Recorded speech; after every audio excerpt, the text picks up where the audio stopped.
Jose Ortiz, Steve Asmussen teaming up again. They get it done here with Mo for us in the final stride at 1-5. An exciting race with the Viv's Wild Aces on the lead there, almost pulling off the upset, but in the end, it's the favorite to kick off the early pick five here at the fairgrounds. I am joined by an individual that may need an introduction for some, doesn't need an introduction for many.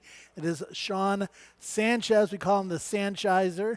And he joins me periodically during the season here at Fairgrounds to talk all things New Orleans, Sean. And this is going to be the final day of racing leading up to the Christmas holiday coming up on Wednesday. Happy holidays, my friend. Joey Vincent, Merry Christmas to you. First of all, I want to say that it is great to be back with you on this set.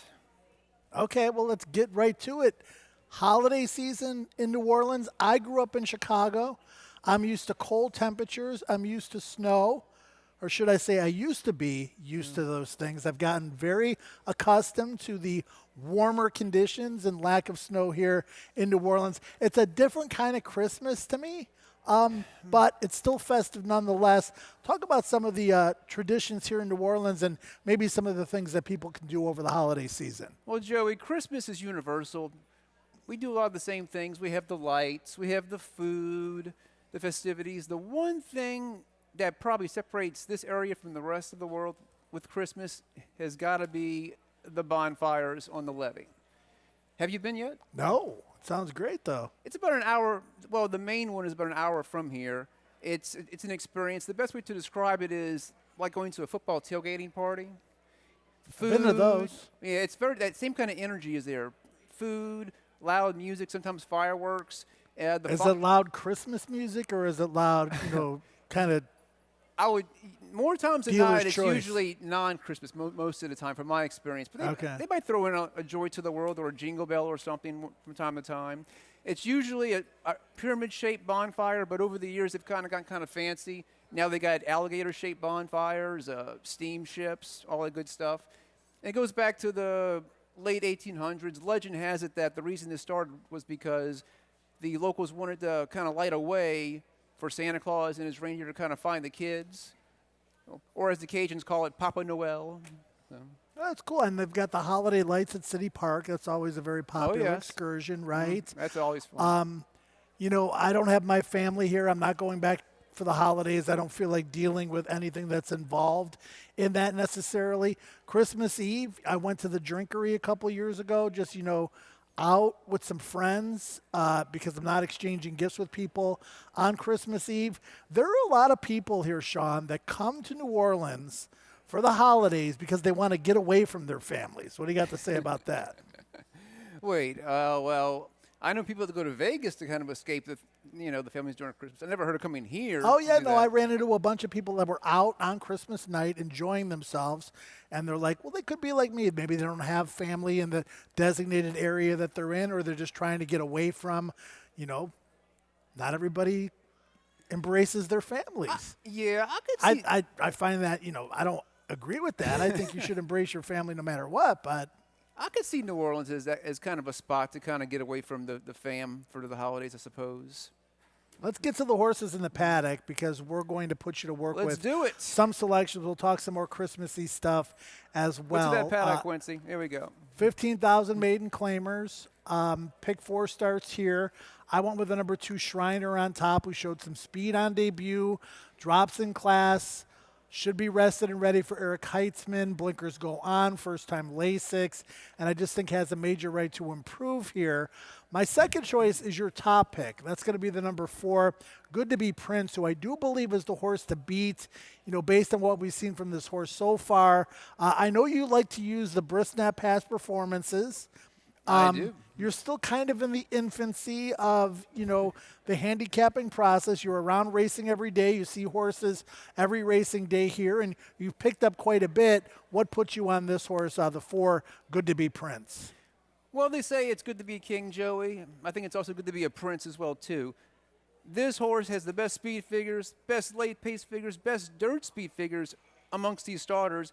And the trainer-jockey combo, it's kind of a successful one with Mitchell Merle, Eduardo Rodriguez. They've been pretty hot the last 2 weeks. Good showings the past 2 times this meet with this horse. So this is definitely the horse to beat in this race. Up there at odds of 5-2, lukewarm favorite. Let's go over next to the 7, Allied Commander. First time starter for the Catman, Wayne Catalano, who won yesterday's Gun Runner with Built. This is the morning line favorite, up there at odds of 5-2, the co-favorite on the tote board. How do you go about evaluating first-time starters, as a handicapper that's, finding their way to a large extent using those Brisnet PPs? Do you ever gravitate to first-time starters, or do you gravitate to horses that have experience? Well, I'm gravitating to this one is my second pick. I feel very good about this one.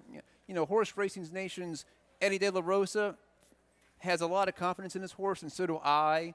This is definitely the best, my favorite jockey trainer duo here. You got Jareth Ludbury on the mount, J Love, trained by Wayne Catalano, as John G. Dooley calls him, the Catman. This horse it's got a good future, I think.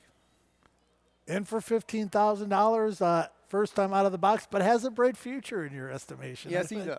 Okay, we'll see how this plays out. Let's go to your third choice in the race, which is going to be the 5, up there at odds of 7-1, a Final Decree, who did show some significant improvement in the most recent start. I'm guessing Brisnet speed figure-wise, Joe Duhan and James Graham with the 5, Final Decree.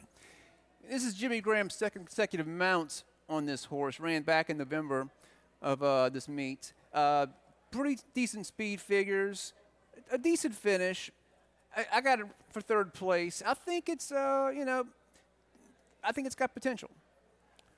Take a look at the 3, Dan D'Oro for Keith DeSormo. Had a stakes win yesterday, sprinting on the turf with Bear River in the Richie Share Memorial, dropping from special weight to 30-15, cutting back in distance. Hasn't been close yet, but is taking a little bit of sneaky action on the board up there at 5-1. I think the bettors, Sean, are trying to figure out where to place their money because there's not a whole lot to go on in this race. Well, I'm intrigued by your top pick, Shriner, for this horse. It's got the potential. It hasn't raced since August at Belterra, like you mentioned. Had a decent finish. But the one thing is, like you mentioned earlier, it's getting that LASIK and blinkers for the first time. That could give it that extra boost that it might need to succeed. Certainly a reason to believe the horse could improve. I think so. Off of that first race. And I like the fact that the horse showed a little bit of speed. The number 1 must ask you a question. That's a creative horse name. Hasn't been close in 2 starts. Coming in from Belterra, coming in from Delta. Some horses, appreciate the bigger track and the longer stretch at fairgrounds here than they appreciate, racing under the lights at Delta. I would say in this race, Sean, nothing would surprise me. Well, that horse ran in Delta, also ran in Canterbury earlier. Definitely the best named horse of this race. Must ask you a question. It's dropping in class today. I guess we'll see what happens with that one. Number 6 is 901, the other first-time starter in the field. I believe Horse Racing Nation, did they give Allied Commander 5 stars? 5 stars. That's why I said they gave it. They have high confidence in that horse. Those 5-star first-time starters do well.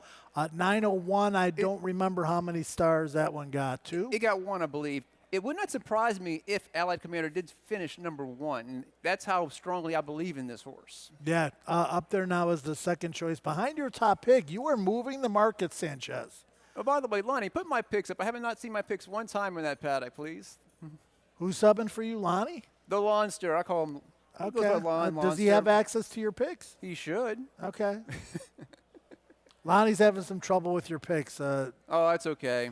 No the biggie. Technical. Well, you can take it. 475. Did you hear the story about Lonnie stole my holiday cookies? Oh, should we talk about that? Lonnie pulled a great Seinfeld move with that. Lonnie saw cookies in the press box. He gave them. He said, "Hey Joe, you want some cookies?" And Joe said, "Those are my cookies." He was trying to give me my cookies back to make up for stealing my cookies. Kind of like a regifter kind of thing. Yeah. That was a good Seinfeld moment. Now, holidays are coming up. On Wednesday is Christmas, Tuesday, Christmas Eve. You got any, plans coming up? You got anything else you want to share with us? You said you had an anecdotal story that you might want to bring light to. Well, I was thinking of going to the bonfires, but I may go to a little get-together the day before instead of the bonfire. We'll see what happens with that. Christmas Day, no plans that day. I'm preparing my feast. I'm doing the baked ham dinner with the pineapples and the cherries on top and the green beans and all that good stuff. Hey, Joe, if you can't find a place to eat, hey, you're invited to my pad for dinner, okay? Okay, I appreciate that. No, that's great. Quick final word or final thought as they go out? Oh, we had a little fun fact personally about me. Last year, believe it or not, when it comes to Christmas movies, we all love those. It was the first time that I ever seen a Christmas Story in its entirety. And this movie's like 40 years old. Okay. All right. Well, maybe you could find another Christmas movie you haven't seen in its entirety this holiday season. Make it a new tradition. We shall do that. All right. Merry Thanks Christmas, to Joe. Sean Sanchez, the Sanchizer. Happy holidays to you and yours, Sean, as the horses head out onto the racetrack for race number 2, start of the early pick 4. Best of luck.